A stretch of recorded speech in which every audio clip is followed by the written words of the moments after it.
world-class vision and world-class this. I'm a real leadership geek, honestly. I've spent my whole career reading books and chatting to people. I just find the whole thing and the announcement, the way it's been announced, bizarre. If you could move away from a model where teachers are so intensely focused.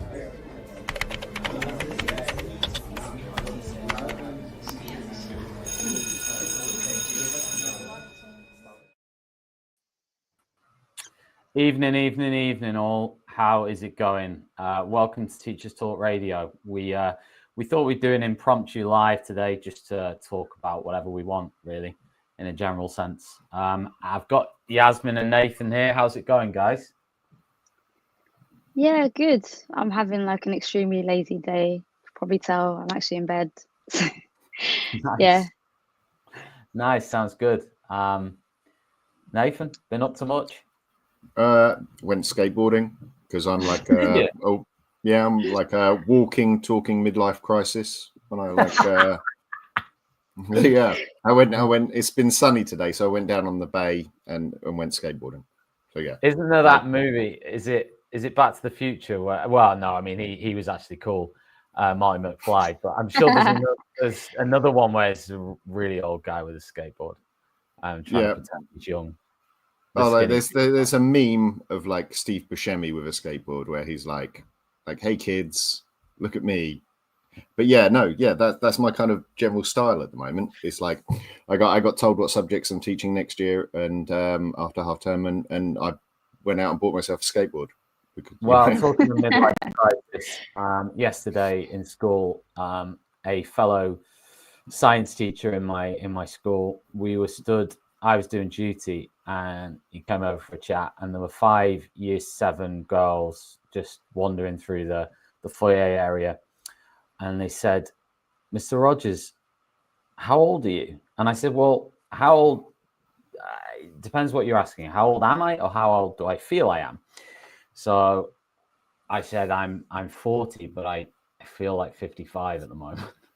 Anyway, this science teacher who was next to me, he's actually 48, right? And they were like, they couldn't believe that this guy was older than me, which I found deeply upsetting. Because he does look like a bit like you, Nath. Like he's a bit surfery and a bit like, he regularly goes snowboarding and he's very active. Well, we can try out this now, Tom, if you like, because I don't think Yasmin knows the ages. I've just revealed my age. Okay, so how much younger or older am I than Tom? Would be? I mean, based on what Tom just said, I'm gonna just guess that you're older. I think Tom said that he was 40. Yeah. I would guess then that you're 42. I'm 44. Oh, 44. You do look very young. I mean, not that 44 is old. That. Yeah, but you know what, kids. I threw in some clues there. Tom had already gone with 40. I'd said midlife crisis, but I work with someone who's like the same school year as me, and there's 2 teachers in the sort of little department I'm in, and I'm one, and she's the other, and we're the same school year, and it is painful though, because like people do think I'm slightly younger than I am because of the immaturity and the buying skateboards and things, but they think that she's younger than me, so I get it all the time where it's like, oh yeah, like it's like a half compliment of like, you don't look as old as you could look, but you don't look as good as that person. Like they look, honestly, they still look younger. If I didn't know how old Tom was, I wouldn't have guessed that you were over 40. Now we start with some compliments. Yeah. I wouldn't have guessed. He's surprised, probably because he's. I don't know. Every time he sees me, look really run down. I'm not saying it's the look necessarily, but the sometimes the demeanor is of someone who's been worn down by the education system. Someone who's been slowly. I accept that. Maybe there's a question for you. We could get YouGov or someone on it to do like do teachers look old? Age? Does teaching age you? Does it? We need you. Have you ever seen that really viral video of the dad that recorded his daughter every day from birth to like 18. I feel like we need like a teacher version, like just get someone to like take a picture of themselves, like From a longitudinal NQT to, to like SLT, yeah, or UPS. NQT to quitting the profession in 3 years. It'd be like the shortest I was gonna long-form say. video ever. And then they'd have like a massive like uptick afterwards. Yeah, like a glow up. I quit teaching, and look how much better Look and way healthier I look. All the bags under my eyes have gone. I'm, I think there's something there. To be fair, today after school, I went for a run and a swim in the sea. I did the same thing last week, so I am trying to do a bit of a health kick.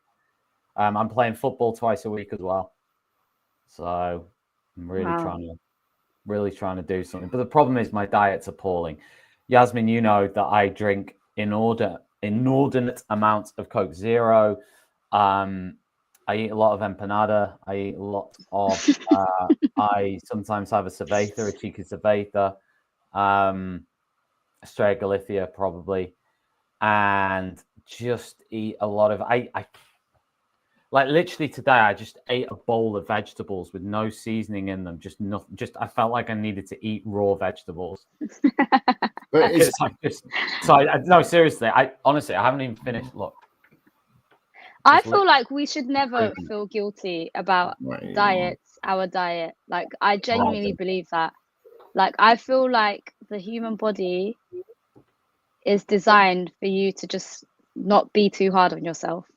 Well, you're a science teacher, so should we listen to you when you say that? Right. Well, like Tom, you will probably hate this as a concept when I explain my attitude towards food, but I don't like eating particularly. Right. Yeah, I don't get any enjoyment out of it or the stuff like that. I do it for show. So like I'll go out for food. I'll do it as the social performance. But I see it very much as just refueling. So I just I treat it as fuel. So literally sometimes I'll get home from work and I'll be like, look, not what wonderful thing should I cook for dinner or whatever. I'll be like, right, I need to just onboard some calories. what calories can I put inside the machine? And just go like that. So no, I'm the same. I'm the same. I'm a terrible sort of ready meal man / very quick sort of meals. Pretty predictable. I've just never. Is your lifestyle now though like cultural in the sense that you're in a different country, right? It's a different. Was it like that? Full disclosure for everyone out there. I'm in Spain, so in northern Spain though, which is a bit different than the southern, than southern Spain. It's probably much more Spanish in some respects, right? So yeah, probably yeah, but mainly when I go out for say food and drink, if I'm in, I'm probably eating similarly, probably. But the biggest difference is I'm eating later. I'm eating later, right? I mean, whereas in the UK, I'd probably be having dinner at 6:30 maybe. Whereas here, I'm having dinner at like 8:30 or something like that. Yeah. Yeah. I mean, the restaurants don't start serving food until 8. You can't go out until 8 at minimum. Nowhere serves food till 8. I'm really interested on this now, actually. Like as a thing, like what about like at school, like staff room attitude towards food? Is it like where you're at? Is it like an English school, or is it like like I don't know, loads of tapas? Well, to be fair, I mean my chain of schools before, because I had a stint not in the school I'm in now, but in another school that's sort of in the same regional area as the school I'm in now in 2017, 2018. And I know that a few years before I started there, so let's call it like 2013, 14, they had siestas for the kids as well as the staff, right? I mean, that's really cool. That changed. I mean, that changed by the time I'd arrived there. But I mean, it was that particular school, which is it's very similar to the school I work in now in terms of the way it's set up and stuff. And it's actually owned by the same group of schools now anyway. but back then it was owned by sort of an individual from that city who decided to set up a private school, right? So I guess she probably just brought in her own sort of ideas about Spanish lifestyles into the school, rather than like our version of a British education system, right? But by the time I got there, it's pretty normal. I mean, lunchtime in the school is just exactly. I mean, this is the thing, right? I mean, school life just means that you literally just scoff food. Like today, I ate my dinner on duty. So I had a chair and I got another chair. I mean, some of the kids were laughing at this, but I got a chair. I was on a chair. The chair was my table. So I was eating the food off the chair because I was on duty there. And I was like, I need to eat this. And literally I ate it in about 3.5 minutes. Yeah, that's the thing. That's the thing about teaching, though. Just having like really limited time. I feel like that's what kind of turned me into a snacker. Like I just would have snacks all the time because there wasn't really much time to kind of sit and have a proper meal. So I always just kind of had something in my hand or just something to grab or to go like in my bag or on my desk, because like, and it was always like high sugar so that I could get through the day. And then that kind of attitude, or those habits rather, just followed me into weekends and holidays. My boss basically said the other week to me that she doesn't have any lunch. She never has lunch. It's actually, but scientifically, it's probably good. And I did actually try this. Yeah, it's kind of, I actually see why some people don't have lunch, especially if they do it deliberately and not just because they didn't have time, because you tend to have a dip in your blood sugar after, whereas if you avoid it, it's easier to keep it a bit more constant, or the drop is a bit like less steep, so it's slower. I can't remember if I told Nathan this, but last year I did 6 months of intermittent fasting.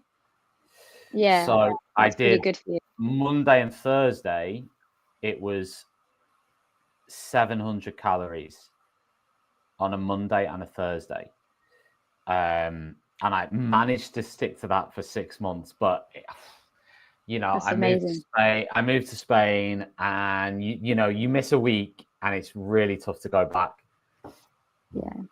After that, that is really, really good for you, though. It's like anti-inflammatory. Yeah, although it is and it isn't, because you soon work out that Diet Coke has 0 calories. So when you're then starving hungry, what do? You're gonna have 10 cans because you go.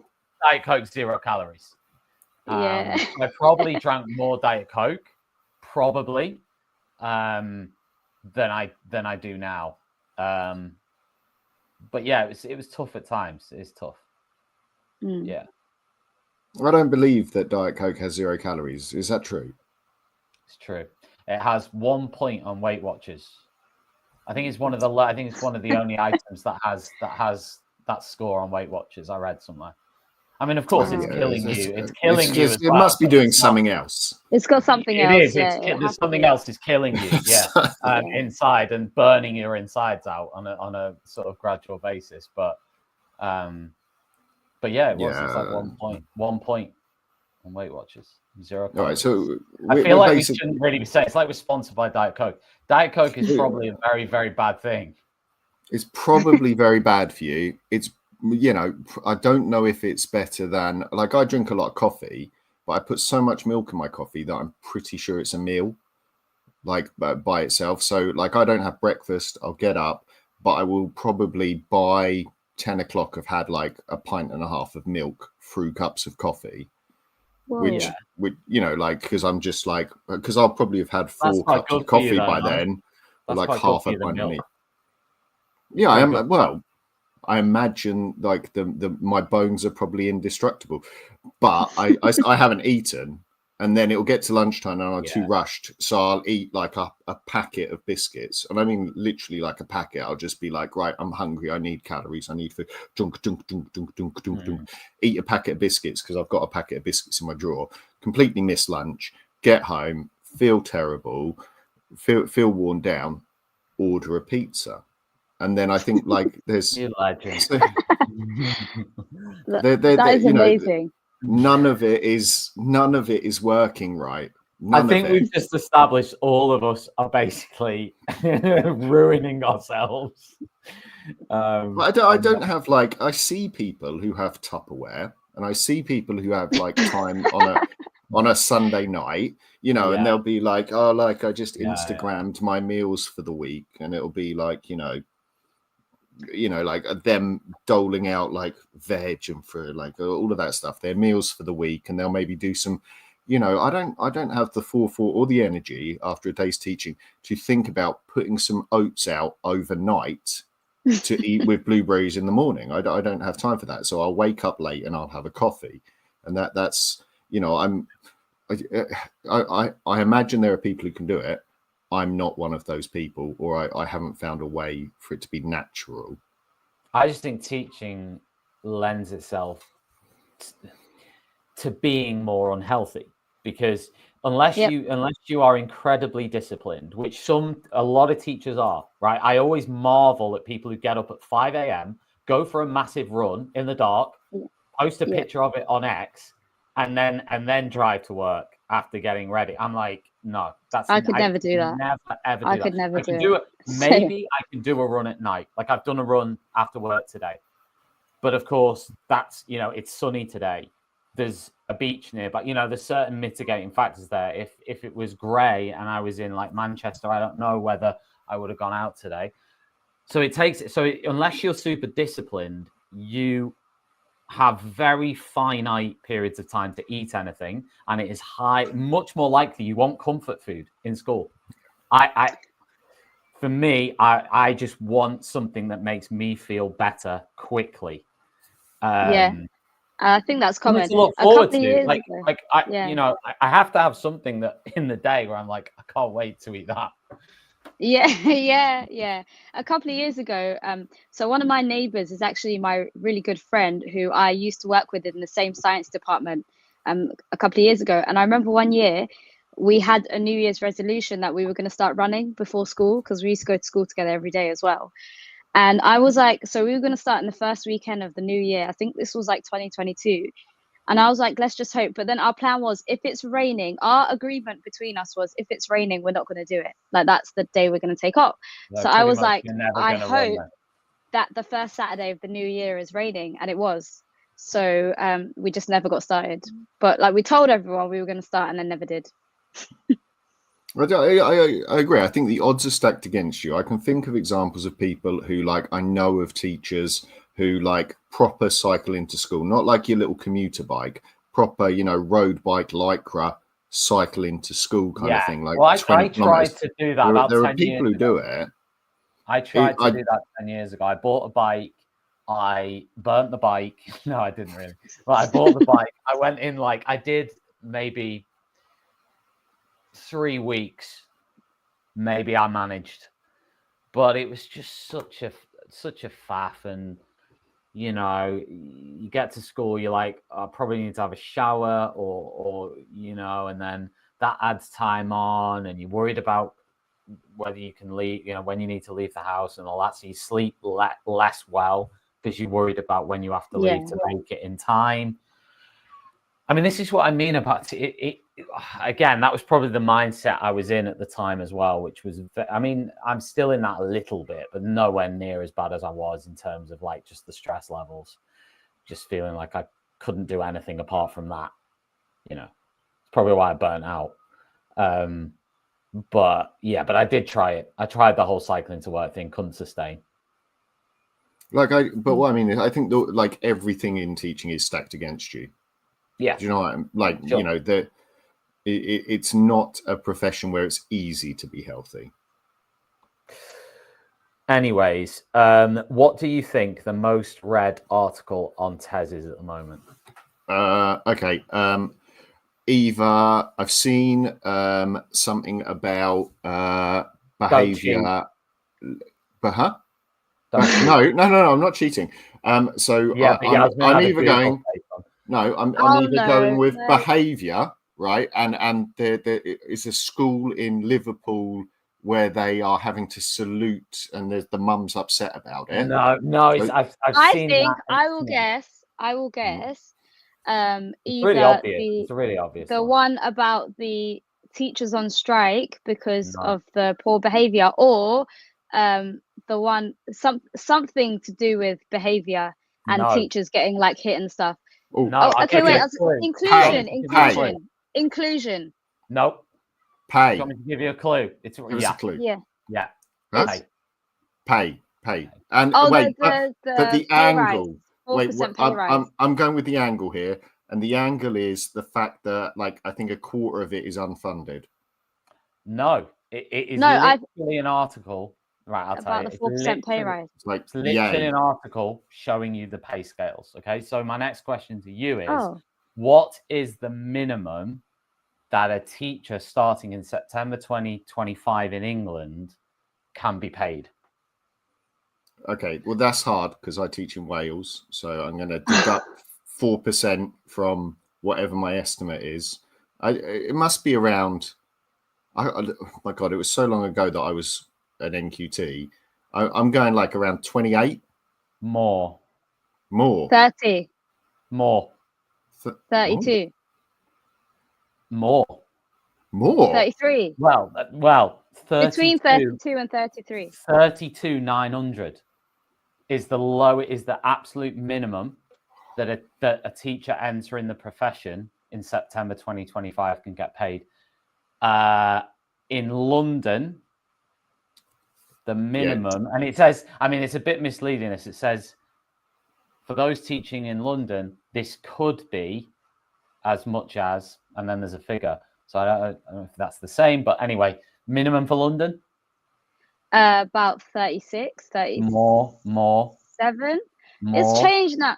Oh no, wait, because M1 in inner London would be about maybe 38 and More half. for this. With the Whoa. pay rise, the minimum is 40,300 for London. Okay. As in, with the pay rise. Yeah, with the pay rise for September 25. Wow. Okay. Because My issue that with it used is to be, I'd say before the last pay rise, that would have been about M5 in London. Well, I mean, the last 24, 25. No, M4. For the comparison, 24, 25, it's 31,600. 25, 26 is going to be 32,900. Yeah, that's what I'm saying. So, like, honestly, in 2022, I would say M5, because I remember I was a union rep that year. M5 was about what M1 now would be, with this pay rise. Yeah, M5 is according to so this is outside London. M5 is 40,400. Wow. Is M5, so that's outside of London. And in 25, 26, it's going to be 42,000 M5. I think it should be a rule, Tom, that no one can do this. They can't print graphs like that unless they're going to show, like, next to it, my electricity bill and my mortgage rate going up. Because it sounds like, as I say, like we're off. It sounds great. You know, there's more money. No, I totally agree with that. But to put another slant on this, it wasn't that long ago that as a when I started, I know it was 18 years ago, but I mean, fair enough. But even so, things have gone significantly up even in the last sort of 5 years, right? I mean, when I started, I was in Wales. Granted, I think I was on 20. Wow. When I started.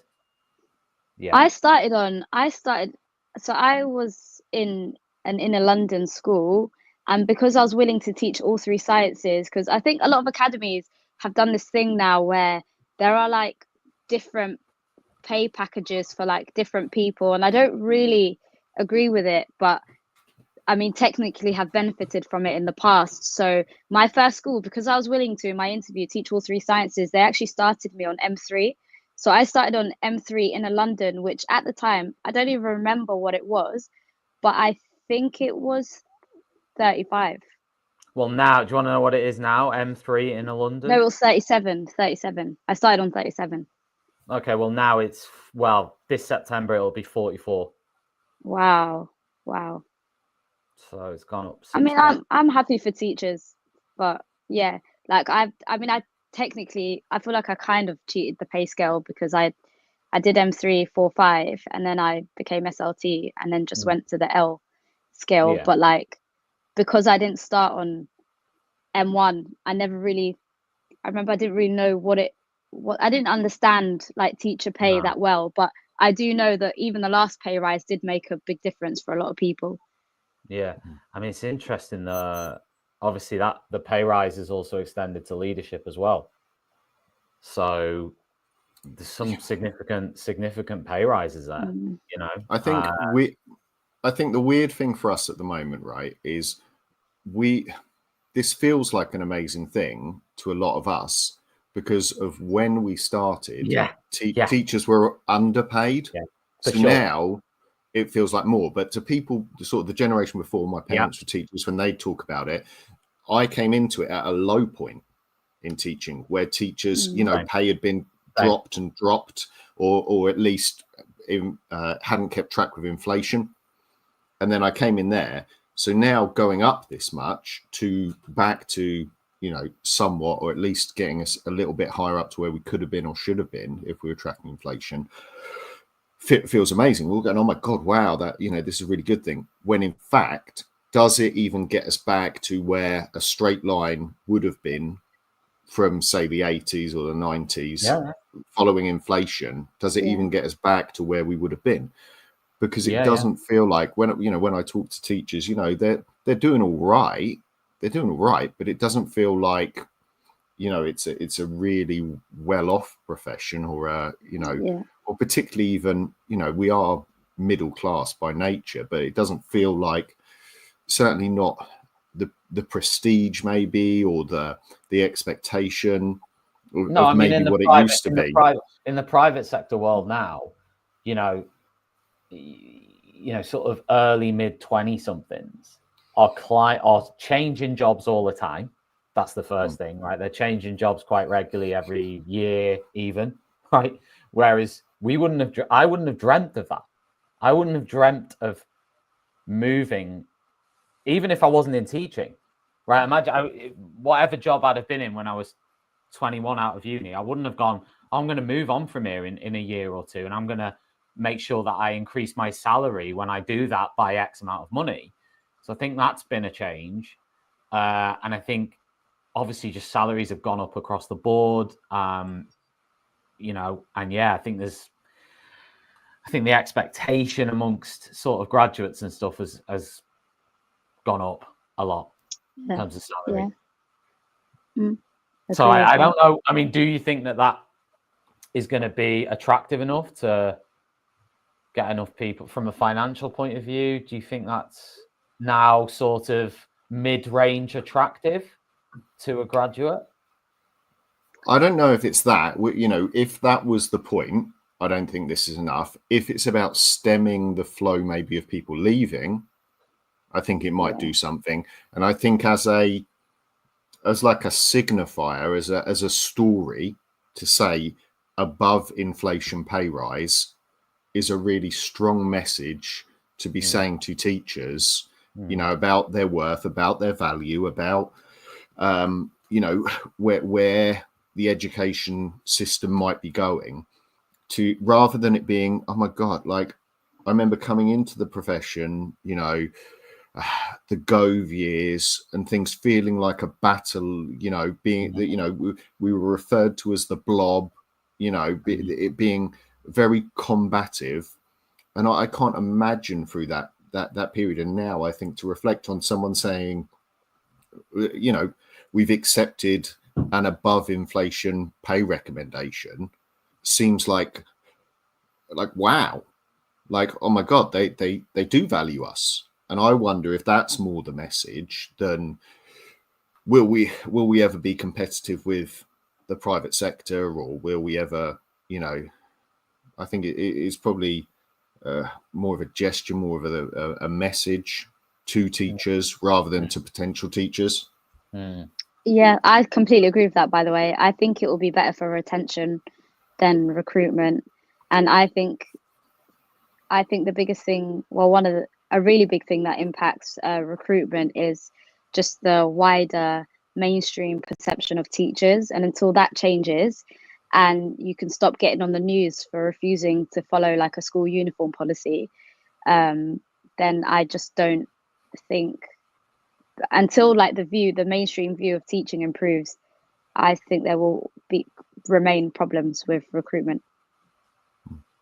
But this might be the start of it. Maybe this is part of a bigger push to rehabilitate the image of teachers in some way. Not that from our point of view, but to change it in the wider perception of, let's stop vilifying teachers. Let's start working and valuing them, because if we don't, we won't have any.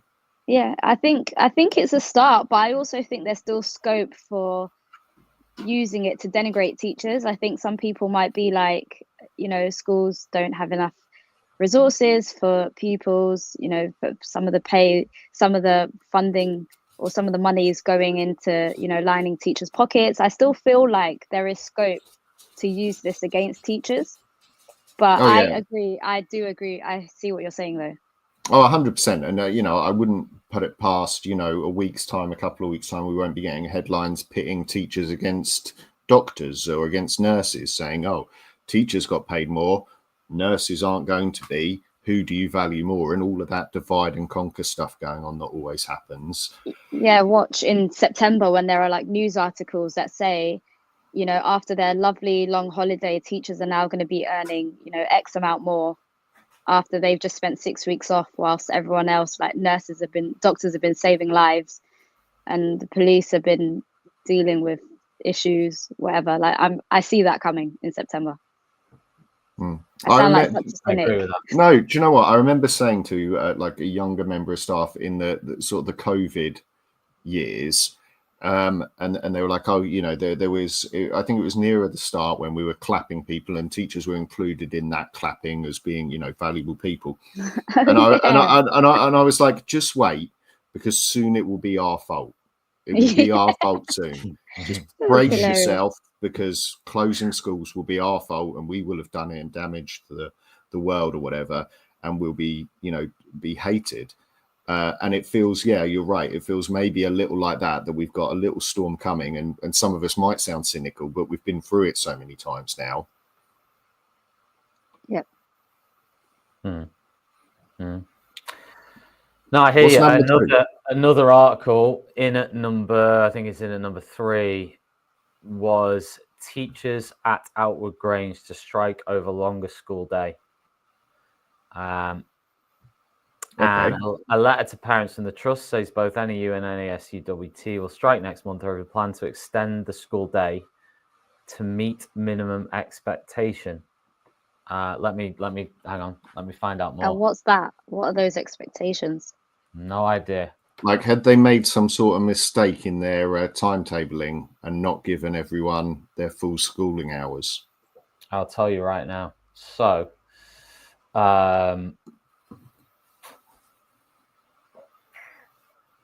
Trust has 40 schools in total. It defended its plan to extend the school day in February, saying that its secondary school day currently falls short of the government's 32.5 hour a week minimum.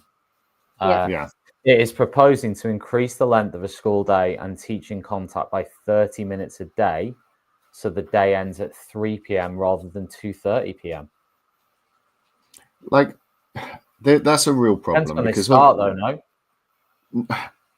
If they're not meeting the minimum hours of the day that's expected, then it's going to happen, right? I would imagine that this isn't as simple as that. If the unions are, talking strike action, then, is there more to the story around how it was implemented, how it was consulted on, how they were informed of it? Because I don't see how you can argue too much about, it's a national expectation, the hours that should be taught for young people. Yeah, I actually think the school day should be longer anyway, but I know that's kind of controversial. But I just think that, like, a lot of break times. Just a caveat here. So under the new structure, the school day will commence at 8:30 a.m. and conclude at 3 p.m. I mean, that sounds. I mean, in all the schools I've worked sounds like a normal day. It's Yeah. like all this. I've never worked in this. Have I? Maybe I've worked in one that was that short. Maybe. Depending on your lunch, I think. Yeah, where that's I'm what I mean. where It depends how long. where I am at the moment, we finish at 10 to 3, but start at 8:30, finish at 10 to 3. And so that seems in keeping. But as I say, like it, a lot of these things can depend on how they're consulted on, how it's implemented, and if people have been brought along in that process. So I don't know. That's a tough one. Sounds like there's more to it. Though. Interesting. Anyway, do you want to know what the others were? Yeah. I want to know, like, are you telling me that this Liverpool school that I've heard all over social media is not on there? It's not on there. It's not there. This is just Tez that I'm looking at. So yeah, I just I heard a lot about it. I feel it. Unless it's maybe, hang on, let me see on most shared.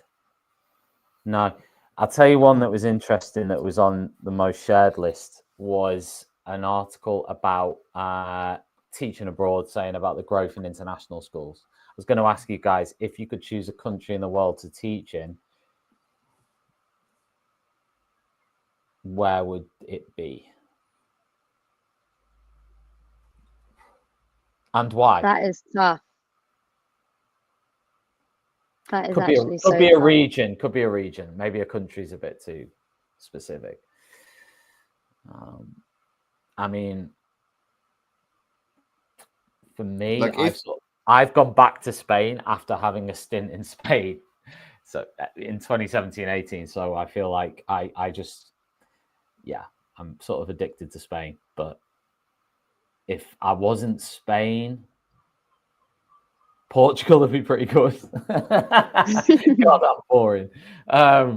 All right, if I had to choose outside, let's say I had to choose outside Europe, then. I mean, if I was to go after this, I might go, Eastern Europe. I find interesting. I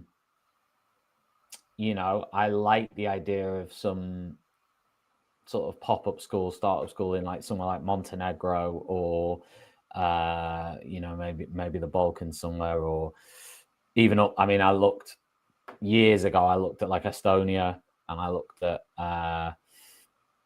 Latvia. That interests me. I must be honest. Central Europe doesn't interest me. I don't know why. Like France, Germany, Austria, Italy don't really interest me. Outside Europe, maybe Japan.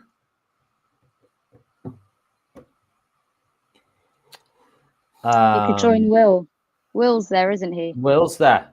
Will is that. Will Mercer, our fellow TTR host, is in Japan. So was Megan Goods, fellow TTR team member. I think I'd go. Honestly, I don't know, but I'd want to go somewhere like hot. I think maybe South America. I'm not sure why. I feel like I've been doing. I've been learning Spanish on Duolingo.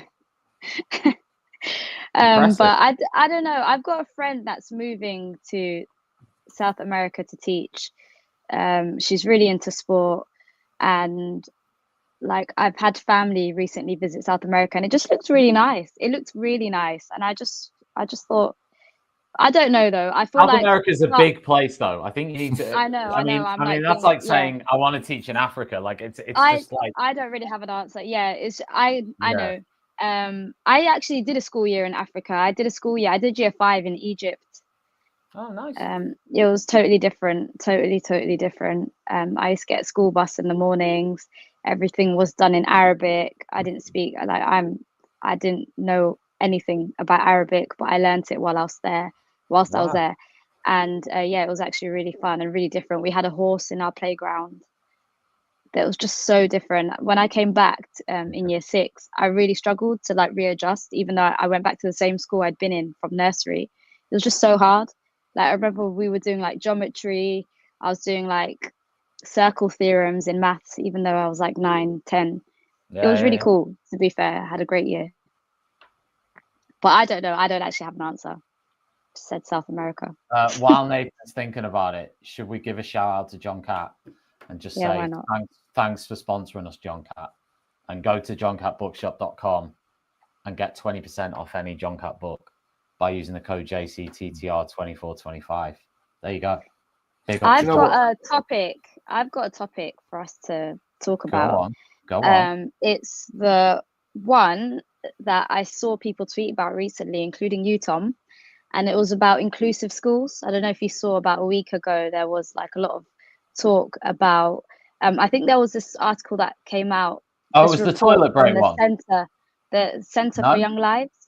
No, the toilet break. Inclusion. The toilet break one. It was about toilet break. I don't remember anything about a toilet break. Well, that's the bit I read. That was from I didn't read the report. I just read the BBC article about the report.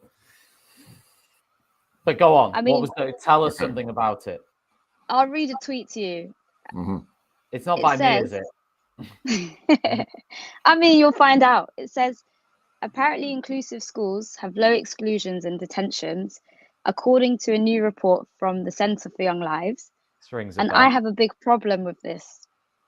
If bullying is rife, if teacher abuse is habitual, if students don't feel safe on the day-to-day, then to be truly inclusive, you might need higher exclusions, especially in the short to medium term, and a rigorous detention system. Happy for exclusions and detentions to be low if behaviour is fantastic. Otherwise, it's just a race to the bottom. Yeah, I know who said that. and I stand by every word of it. I think, by the way, I think it's a completely valid. I just thought, because when I typed inclusive schools, it's actually the first tweet that came up. So I just thought, I'll read this one.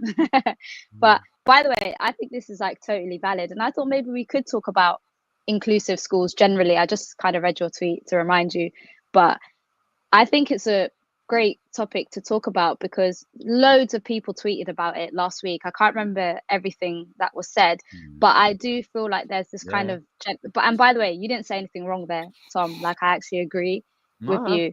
But I think what happens a lot is generally on X, I think people associate inclusion with low exclusions, and I feel like it's not always the case. Yeah, cool. I've worked. 100%. Yeah, it's not always the case, and I just thought inclusion would be really good to talk about because my view on inclusion, and I know there's loads of people that don't agree with me, but I think when I think of inclusion, if I compare it to zero tolerance, and I mean another issue I have with inclusion is inclusion exists in every school. Even if somebody doesn't like the behavior policies in a particular school, every single school has an element of inclusion, an element of reasonable adjustment, an element of including all their pupils. They all have the same opportunities. And so I don't like to divide schools because obviously everyone has inclusion. But I think one thing that going to Peru taught me is I feel like when it comes to say a zero tolerance school, and again, I hate to divide schools in this way because there's too many gray areas. But anyway, let me just get to the point because I'm rambling now. I feel like with zero tolerance, I often think there's often a big point made. I feel like a lot of it is about examples and kind of treating everybody exactly the same consistently, because then that's part of sending a really clear message, right?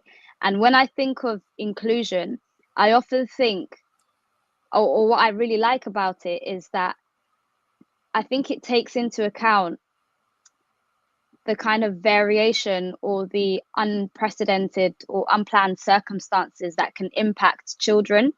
So I'm not necessarily saying just because a child's been misbehaving per se, that means you now move the goalposts and don't exclude them. I totally Tom, what I liked about that tweet was I do definitely agree that sometimes people conflate inclusion with just keeping exclusions really low, but that it is actually at the expense of either other students or teachers.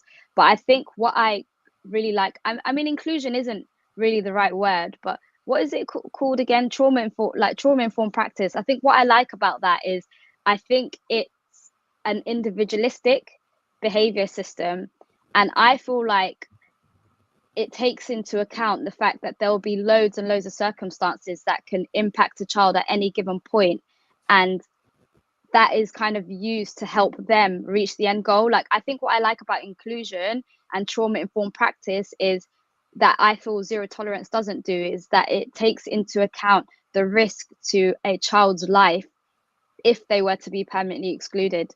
I feel like that's missing from zero tolerance for me. And I know I totally get that it's considered like controversial.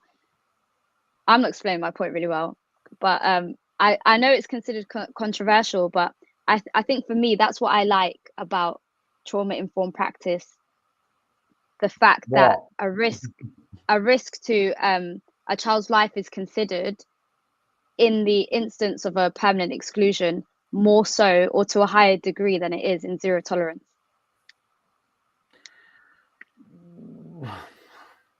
Yeah, I mean, maybe. I mean, the thing is, I mean, again, it depends what zero tolerance means. Zero tolerance to what? I mean, there'll be many out there saying, right, these schools have zero tolerance to uniform infringements, and kids get, permanently excluded because they say boo to a goose, right? Which, purely anecdotally just doesn't happen, because to exclude somebody, there has to be a process. They have to have done something, right? But that's what I mean. Like, you know what? Sorry, Tom, to interrupt you there.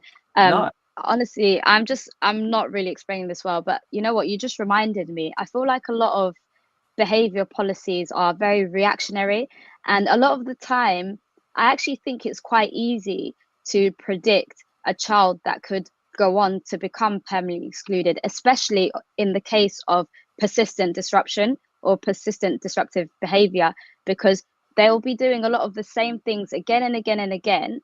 And yes, there's a process, but I often feel like this process is missing. I feel like it kind of is missing preventative measures put in place. And I know that I disagree with that. Every school, no matter how strict they are, will try and do a lot of things for students who are persistently disruptive. But I also feel like a lot of these things don't work and schools still continue to use them. Like, for example, one of the first things that happens to a child that like disrupts a lot of lessons is they're put on a report, right? And people say, those little paper reports that haven't changed since I was in school, that like teachers have to sign and then tutors have to check, and then a head of year has to check or whatever. Like, I feel like that's useless. I don't think I've ever known of a child that something like that has helped particularly. I disagree. I've seen that be effective, at least in the short term. I think it's only if you think of children on like a bell curve, like say all children in a school, if you think of them on like a bell curve, the overwhelming majority will like fall in the middle. And that's like the children who are well behaved, follow most instructions, might get the odd detention, might have the odd bad day. Like, the overwhelming majority will fall in the middle. And then you've got two extremes where you'll have a minority of students that are just, doing the same thing again and again, and like they're exhausting a lot of the school's resources and time and stuff like that. I feel like if you put all kids on a bell curve, I think reports only work for those children that form the bulk of the bell curve. So like, not the extremities. Like, if you've got a child that's persistently disruptive in every single lesson, what does I work? don't think. All right, Tom, So can I jump? Can I jump in? Because I agree, but I think that's kind of the point. And I think of behavior policies far more like a filtering system, right? And so you talk about those ones that it does work for and those ones that it doesn't work for. And there will be some children who a stern look from the teacher works for. And that is your first filter. And if they pass through the first filter and it hasn't worked, but 90% of them you've caught with that first filter, then a detention, and that catches some more with the second filter, and some still get through. And then you might have something more punitive, like a fixed term exclusion, which maybe is enough to catch some more in the right situation. But you're filtering out with these different behavior systems, filtering down to where the problem is. Now, the bit where I have in it, where it stops working, is I don't think a lot of people know, or probably don't have the money to do much with the ones who get through multiple levels of that, where actually, if you've excluded for 5 days this school year already that student, I don't think another 1 day fixed term exclusion is going to change their behavior.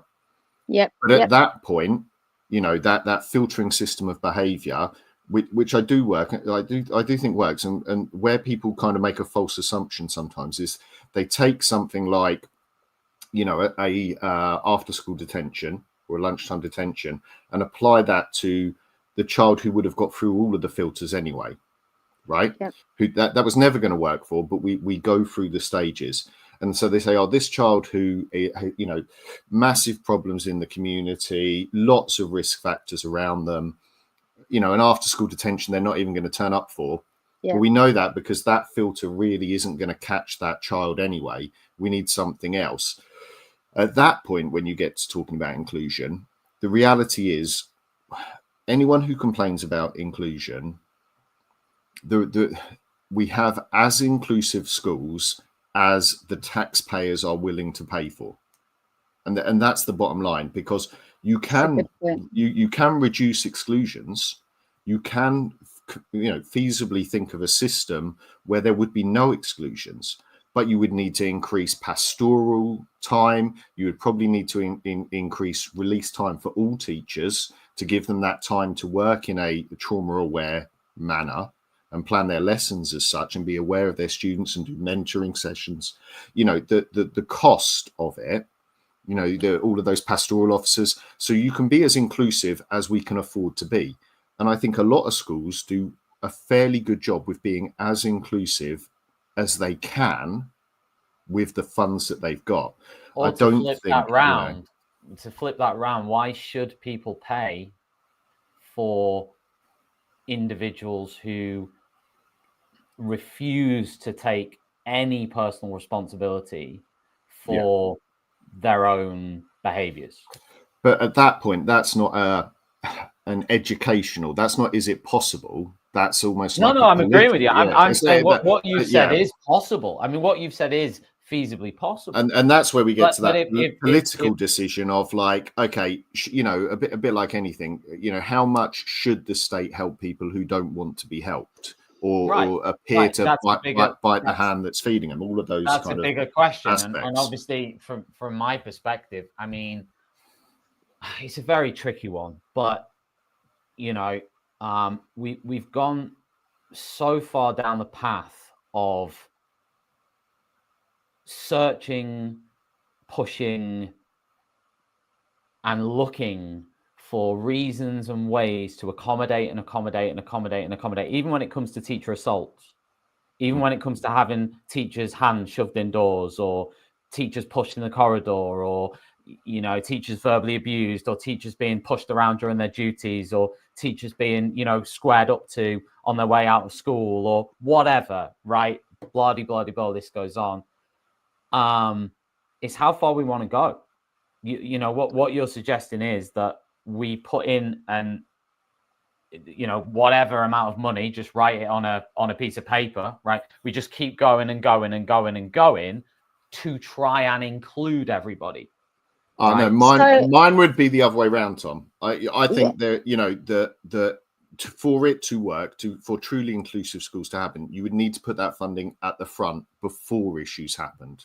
So identifying and prevention to stop them happening. Once you get to that stage, I mean, there is a massive expense to do anything with them. But if you wipe the slate clean, or said, actually, do you know what, our year 7 cohort, or even our year R cohort, we're looking again at Sure Start, right? And that was in the news this week about the fact that Sure Start really worked, right? Heaven forbid we've realized that setting people up to succeed is better at helping people succeed than dealing with the aftermath of people failing. Yeah. But there's a cost, you know. I think some of the time we're stuck in this reverse way of kind of going, actually, right, once a child has hit a student, once a child has hit a member of staff, or actually, to be fair, in some circumstances another student, they have broken the social bounds of that environment, and some sort of reset needs to happen. And so, like, I am pro exclusion. Like, Same. I want to prevent, but I don't want to prevent exclusions, and I hate that. And you know, I hear it from different people when they talk about it, you know, and you'll hear that, you know, this school or that school or this local authority, that local authority have said they want to reduce exclusions. Then help us reduce the things that are causing exclusions. Help us reduce the number of excludable incidents. You know, help us make schools safer so we don't have to exclude. And that's a different thing to, you know, local authorities turning around and saying things like, right, everyone needs to cut down their exclusions by just not excluding. You know, that's a terrible idea. I agree. Nathan, I feel like Nathan's just explained it way better than me there. Like, I genuinely feel very like scatterbrained today. But I, for the same reason, can't be against exclusions. I'm actually a governor as well, where I unfortunately do have to sometimes uphold a decision to exclude children. So like, it's not a thing of me saying like, you know, no children should be excluded. But I think Nathan put it really well there. The point I was trying to make, if we go back to the bell curve, is like, I feel like a lot of the current preventative behavior management strategies that exist only really exist for the children in the middle of the bell curve and not the children on the very ends of them. But that's why I asked 5 minutes ago. So exactly, like the point that Nathan made there, which I really liked, is when you've gotten to a point where a child is assaulting a teacher, it's already, you know, really like you've already reached a point in your school where the behavior policies have really been undermined because of the risk that staff have been put at. So like, what I'm just trying to say is, I just feel like I wouldn't, like, I can't ever really be against exclusions until there are far more preventative strategies put in place. But exactly as Nathan said there, more money is kind of needed for that. But I just can I just make a point here? It really grinds my gears that there will be kids who are struggling to learn, who are fantastic kids, who deserve the world. They are in a classroom of 28 or 30, or in some cases 34. And you guys are suggesting that a student who is consistently abusive, consistently disruptive, consistently makes the wrong choice, okay, is going to get a one-to-one tutor. No. That's what it is. We're saying that. I think there are things you can do before that point. Yes.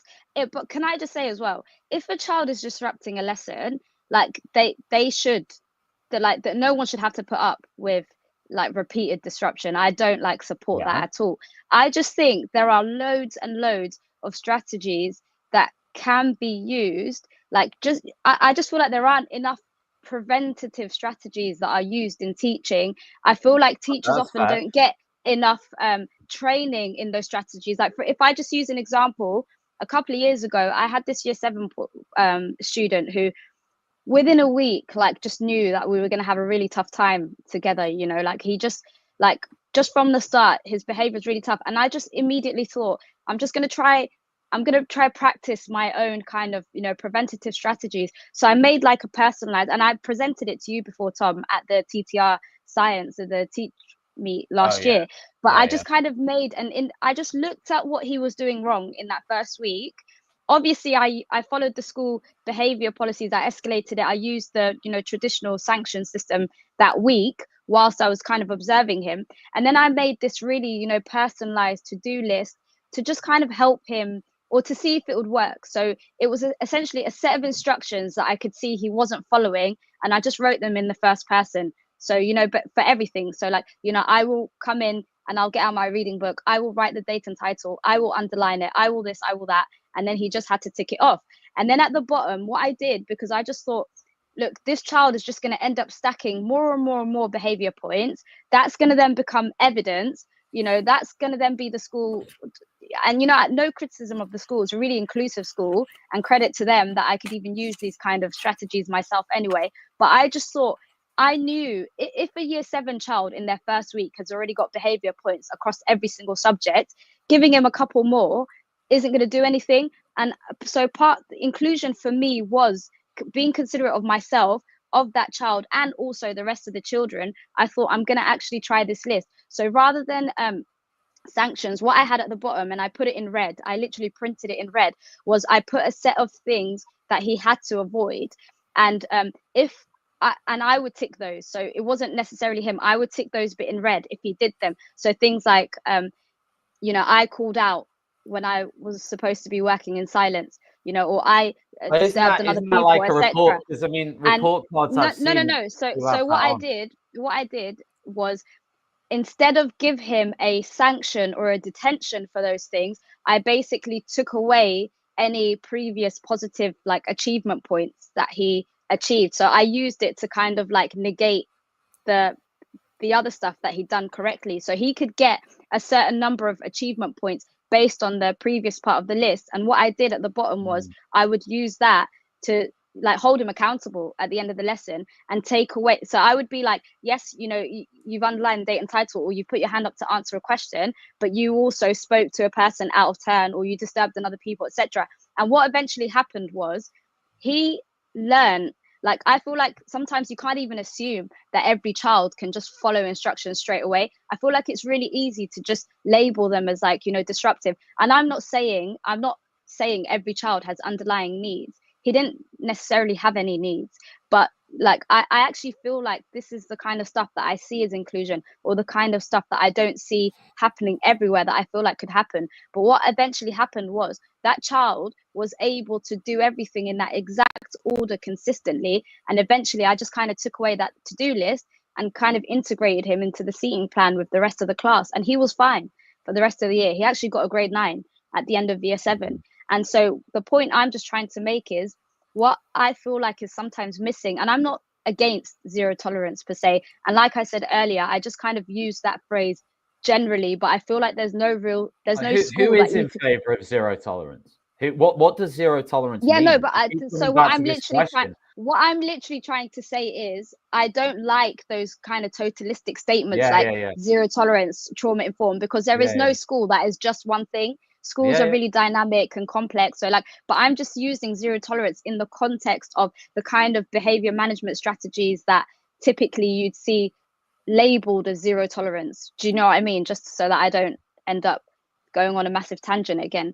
But I just think what's missing from a lot of those kind of stricter behavior policies or systems in schools is, rather than supporting a child as lowering the standards or not holding the line, I feel like you should see it as just putting more things in place to help them attain the same high standards. So I didn't change the standards or the expectations there for that class. Do you see what I mean? I didn't ignore the school behavior system, but what I did is I just put more steps and more things in place, and that's what I see as inclusion. So I know it's taken me about half an hour to get to my point, but I just feel like that's really missing, and teachers don't get training on a wider range of strategies that could actually really support the children right on the ends of the bell curve, who are typically most likely to get excluded. I think, the thing for me with it, and and I applaud what you did, right? You taught a child how to engage in a learning environment, right? And what year group was it? Year 7. Year 7. So do you know if he was having similar problems in primary school or not? I don't know about primary school, but I know that he was in every other subject, because it kind of got to a point where you could, other teachers in other subjects that taught him would come and observe me in science. Okay, so you went above and beyond. You took the steps, or whatever way we look at it. The kid needed a bit of help, and he provided with that appropriate help and things. I think that the problem we have as a system is we're dramatically underfunded to do that, to take time to do it. Because like if you had been, you know, an NQT, or you'd been too stressed out by work, or like, you know, whatever, any number of situations. In fact, he had 8 other subjects that didn't do what you did, right? And he had his primary school that didn't do what you did. Okay. And so I think that opportunity to act is missing, and will always be missing if teachers are overworked and overstressed and doing too many other things. And that's why, you know, I think there is time for fun, for if people want more of that, which I think they should do. But equally, I think we need to be realistic about the time that it takes away from other things. And that's what it always come back to, is, you know, that half an hour pastoral conversation that a teacher could have at lunchtime, talking about their favorite football team or whatever to win over the one child, is a conversation they could have been having to move a child from a B to an A, or an A to an A star. And there will always be this cost kind of balance between who gets support and who doesn't, because, you know, we focus at certain points. You know, there's the CD borderline, as it was, and I talk about that because in Wales here we still have letter grades. You know, I know it's numbers in England now. I just drop something in as well? Is in the example you gave, Yasmin, as well, is, you know, whatever it is that a teacher's doing, important thing is 2 things. One, behavior is authentically better, and it's not sort of a I'm bribing you to do something by whatever means that I have, whether it be whatever, right? I'm doing anything to just keep you in the room, even though you're being sort of subtly rude to me. I'm doing X, Y, Z, and, you know, I feel better because you're slightly better than you are wherever else, but actually it's still nowhere near good enough. But sort of that whole, you know,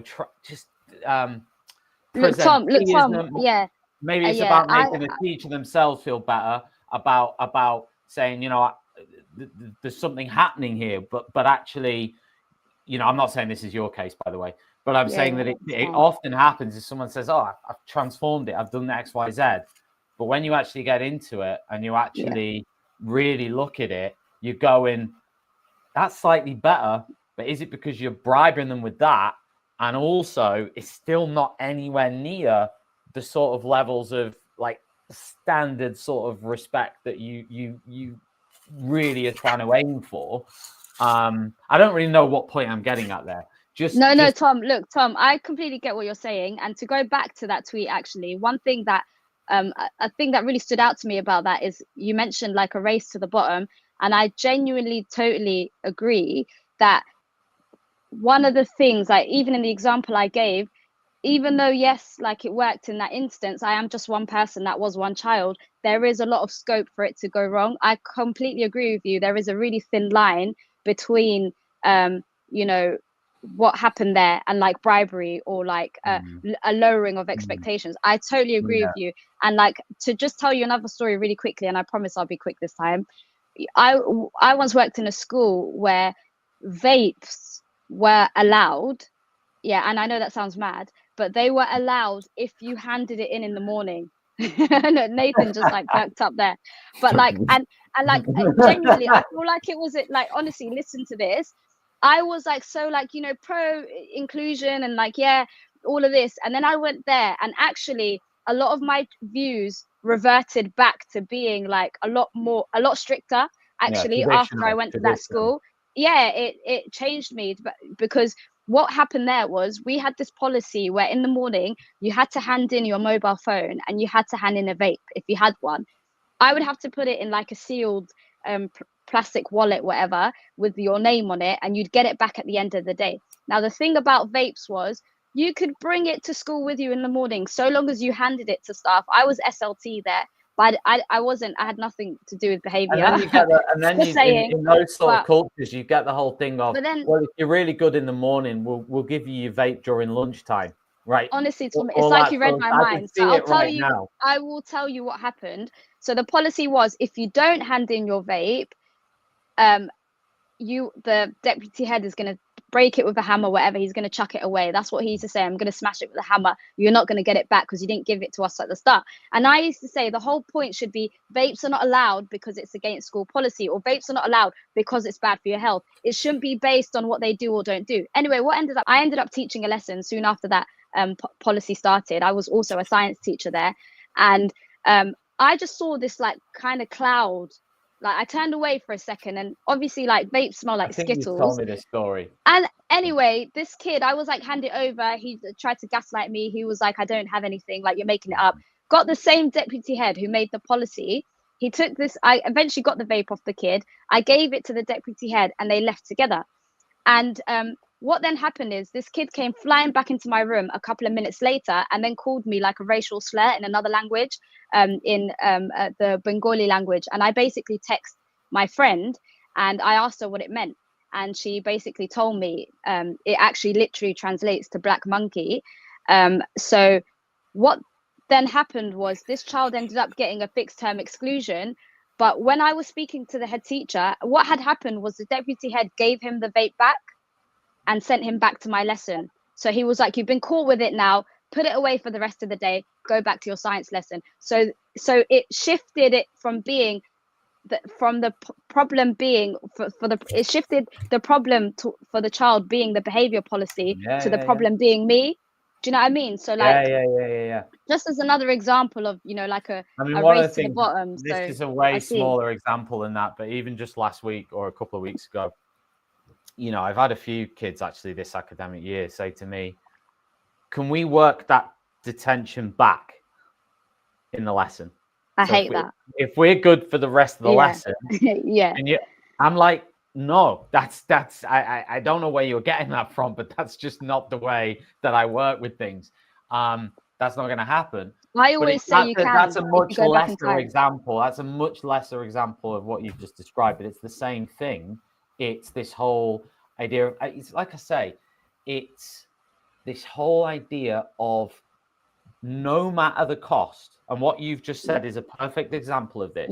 No matter the cost, we are going to accommodate. We are going to, now I'm not saying we shouldn't try to accommodate because that's part of our jobs, but you know, there's got to be some boundaries in terms of, you know, what we as adults, just normal human beings, are going to sort of tolerate. And sometimes I think the levels of toleration go so low that they're almost on the floor, right? Fortunately, I no longer work in a school like that. I mean, part of it though is again, it's really tricky because the school I'm thinking of in my head that may have been a bit like that,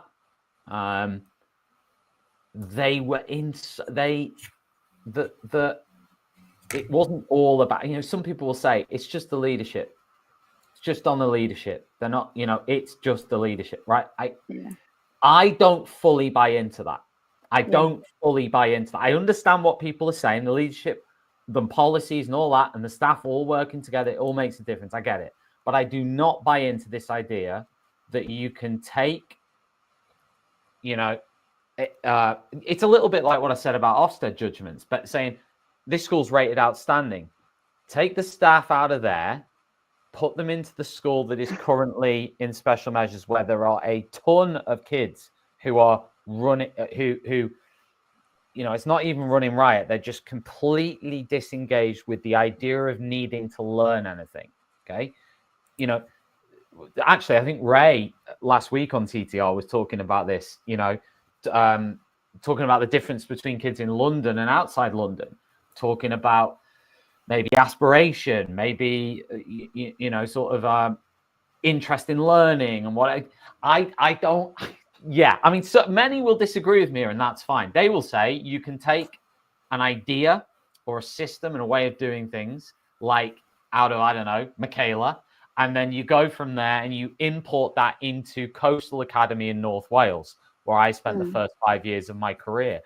And I'm just, I can't make that leap. I can look at it and go, you might make some inroads, but I struggle to say that you can convert the entire culture to such an extent. They're going to disagree with me because they're going to point to schools in places like Sheffield and all the rest of it. But a lot of it for me comes down to cohorts. I think for me, yeah. And another thing I'll say, I've worked in all kinds of schools, ones with really traditional behavior policies, trauma-informed schools, alternative provisions. I just think for me, the most successful behavior policy is the one where staff always back other staff 100%. Like, I feel like for me, that's just the best recipe for success in a school, no matter what your policies are. There's someone who that though now, Yasmin, and say, yeah, but what about safeguarding? Because I remember Catherine Birbal Singh said something like she got absolutely battered for it. Yeah, I remember that. I can't remember exactly what she said, but it was along the lines of, I'm always going to 100%. Right. Yeah. Like, I think the best behavior, like, I've seen schools where teachers will be told, use on call, make sure you log any behavior issues, and SLT will come and collect that child. But at the same time, it doubles up as like a cursory judgment on that teacher's perceived abilities. And I have a huge issue with that. I like, obviously there are, like, and when I say back teachers 100%, I do remember that time where Catherine Birbal Singh got attacked on Twitter. Obviously there are exceptions in that, and I'm not talking about the Catherine Birbal Singh one, but there are exceptions where you always kind of know at the back of your mind, any teacher could also theoretically be reported to the head teacher for potential safeguarding breaches. But if you park that for a minute, I think the best behavior policy is one where other staff back staff 100% in any decision that they make about correcting or addressing a child's behavior. That to me is the best recipe for success, no matter what your actual policies are. Any time where something goes wrong, it's usually when a children, find gaps, or, that they're able to see inconsistencies. And because the only people really, or the people that suffer are other teachers, it's other teachers, that's my big thing about behavior, is backing staff, making sure even when no one can see you, that you're never undermining another member of staff. Children, anytime they've come to me with a complaint or frustration about another member of staff, I always say, I'm sure there is really good reason for why they did that. I just kind of go along with, supporting the teacher. I will never be there like, they behave for me, or, that kind of typical. I know, but this is what I mean. And so what I feel like is sometimes missing from the debate in education is, why is the kind of behavior of teachers never addressed when we talk about behavior management in schools, or the disadvantages teachers potentially face? I think it's a big part of teaching. I would disagree with it on a technicality with something you said there, Jasmine, which is that it is about backing the teacher. I would say that it is about, for me, anyone who is doing it is letting the student down as well, right? It's about supporting that student. So if they come to you, if they've used a phone in class and they're unhappy about it, and you're SLT and you just want to make them quiet, so you tell them to turn it off and stick it in your bag, and we won't tell anyone, I won't take it off you. You are not helping the child. Absolutely. You're undermining the teacher. So Yeah. you're not helping them, but you're also not helping the child, and you're not helping any other teacher in the school. The thing to help that child is to take the time to take the phone, help them through the sanction, which they have to do. Because they've broken a clear rule. They will have to do the sanction. The phone will have to go, behind reception or in the safe or wherever it goes when it gets confiscated. That helps the child. That and should not just help the child. I agree with that completely. And them not doing it is them actively not helping a child behave better next time. And I think that's where it really falls down, because you will see people who it happens to, right, who are doing that because it's quicker, it's easier, it's less hassle. I've got to get back to my office, breaks in 5 minutes anyway. Let's just pat this one back down. Oh, you're not going to swear at the teacher again. Okay, go back into class then. It's all been, brushed under. If you're not addressing the issue, you're not helping the child. Like that easy forgiveness or brushing it under the carpet or ignoring it not only doesn't help the teacher, not only doesn't help all of the teachers in your school, but it doesn't even help the child, because they've learned actually a really bad habit from that. They've learned a really bad lesson from it. They could have learned a semi-positive lesson, which is, okay, yeah, I definitely shouldn't get my phone out in the teacher's class, in Mr. Rogers' class anymore. Probably I shouldn't be that bothered about getting my phone out in anyone's class. In fact, am I using my phone too much just in general? You know, or is it a bigger issue that I've got concerns at home that, you know, that I'm worried about my phone or things, and I need to speak to someone to get help with that about? There's the conversation to be had. That's how you address the behavior, not by, oh, just turn it off and stick it in your bag and go back into class. It'll be lunch in 5 minutes. That doesn't help anyone in any situation. Another thing I want to say about undermining pupils as well is, undermining teachers when it comes to behavior management. And to go back to what I said about staff and the role staff can sometimes play in putting certain staff at a disadvantage. Last year I was in a role where I was a senior leader and my responsibilities were behavior for learning. So I would observe a lot of teachers and kind of help them with behavior management strategies in their lesson.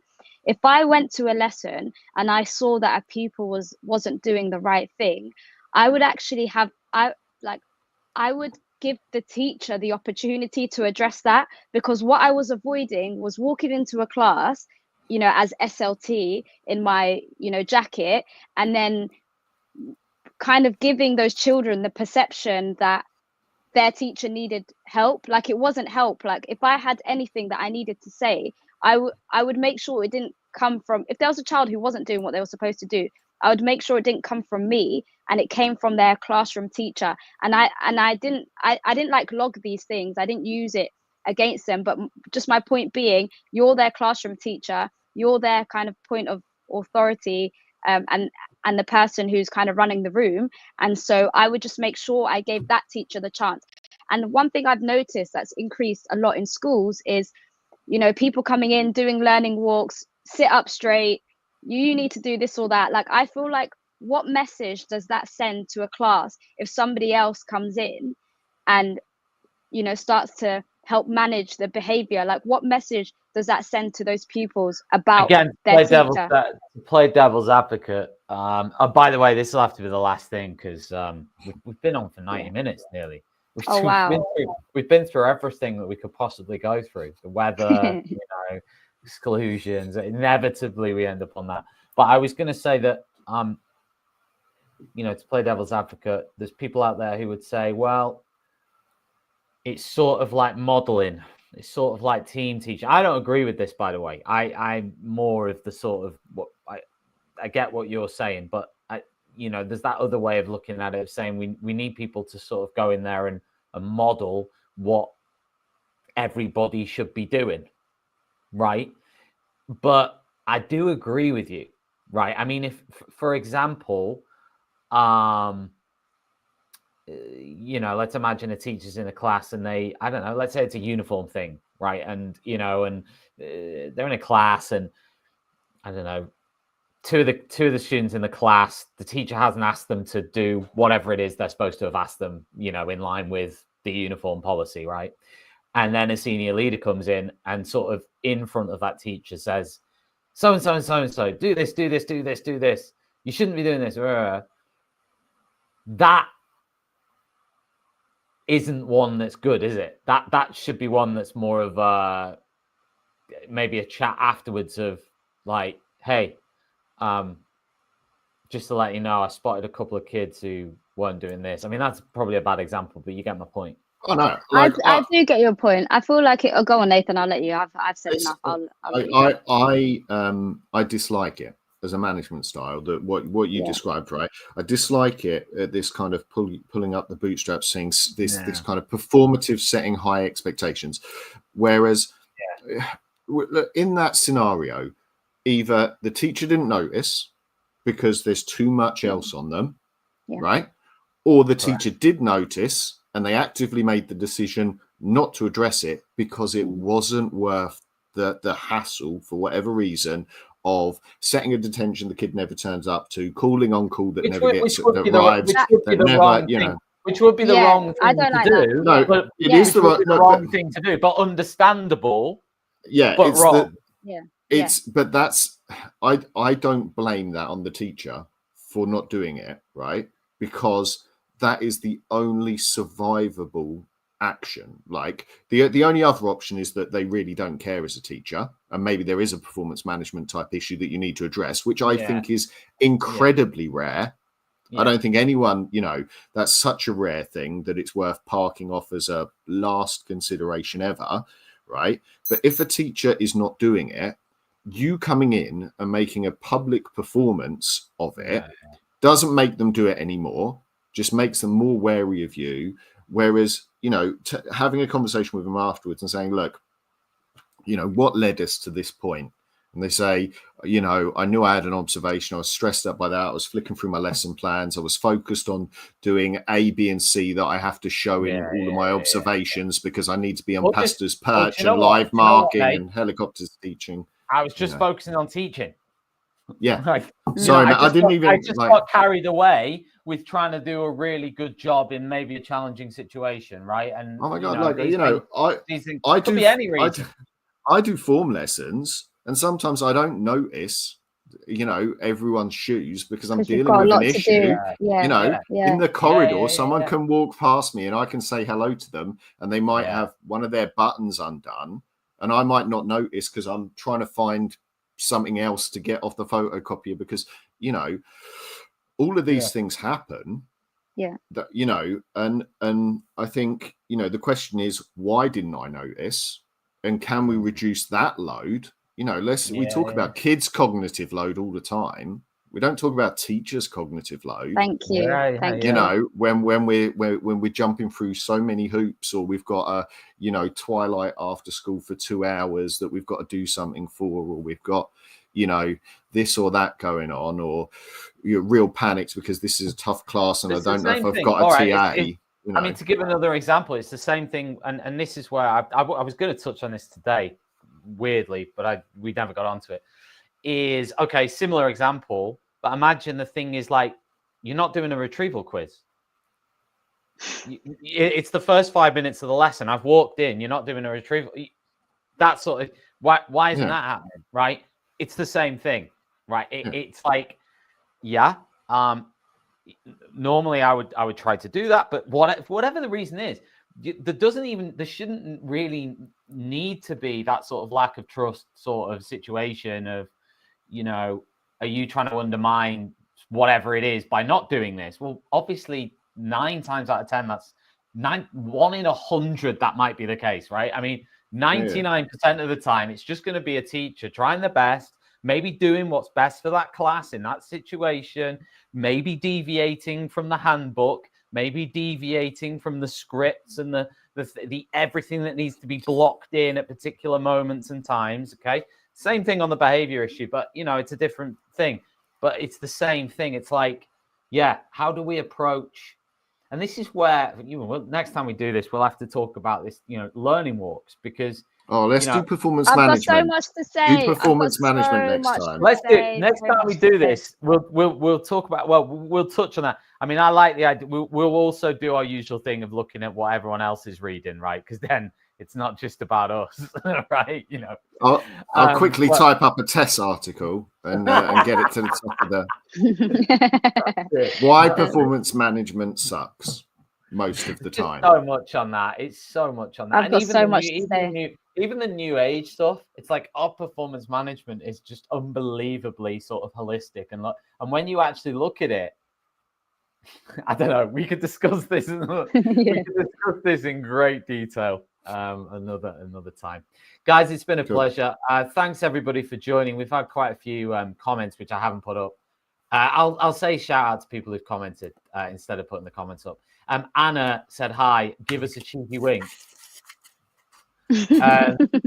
Paul's been watching, so thanks, Paul. Quite a few people have commented on the salary thing. So Sarah commented saying the UK average salary is 37k. to my mind, if you study the subject in depth and then study to teach, you should be on that amount at least as a teacher. It's fair, isn't it? That's anyway, guys, point. we could go on and on. So, guys, it's been a pleasure. We'll be back again soon on TTR. You know, keep watching, keep subscribing, keep liking. Drop us a like or whatever on YouTube or X or wherever you've watched this. And yeah, we hope you've enjoyed the chat. See you later, guys. Bye bye. Outstanding and world-class vision, world-class this. I'm a real leadership geek, honestly. I've spent my whole career reading books and chatting to people. I just find the whole thing and the announcement, the way it's been announced, bizarre. If you could move away from a model where teachers are so intensely focused.